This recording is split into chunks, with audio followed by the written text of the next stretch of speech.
હાલ નીનોના પડકાર સામે રાજ્ય સરકાર તૈયાર છે। પીવાના પાણી માટે રાજ્યના 300 તળાવો ભરવા માટે આદેશ અપાયો છે। તળાવો અને સૌરાષ્ટ્રના વિવિધ ડેમ ભરવાનો પણ આદેશ છે। નર્મદા પાઇપલાઇનથી 3 કિલોમીટર વિસ્તારના તળાવો ભરવાની મર્યાદામાં વધારો કરાયો છે। આ તળાવો ભરવાની મર્યાદાને વધારીને 7 કિલોમીટર સુધીની કરવામાં આવી છે।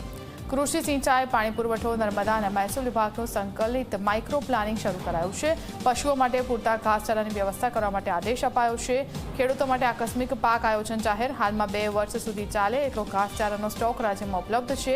એઆઈ આધારિત કૃષિ પ્રગતિ પોર્ટલ થકી 50 લાખથી વધુ ખેડૂતોને માર્ગદર્શન આપવામાં આવશે।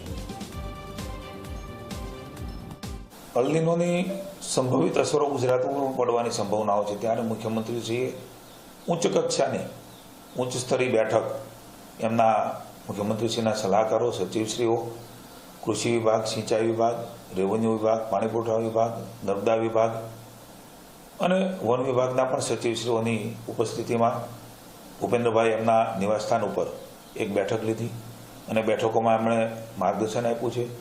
તમામ વિભાગોએ એમણે પોતાના વિભાગના પ્રેઝન્ટેશનો અને જો આવે તો શું શું આપણે વ્યવસ્થાઓ કરવી એની પણ ચર્ચાઓ થઈ છે।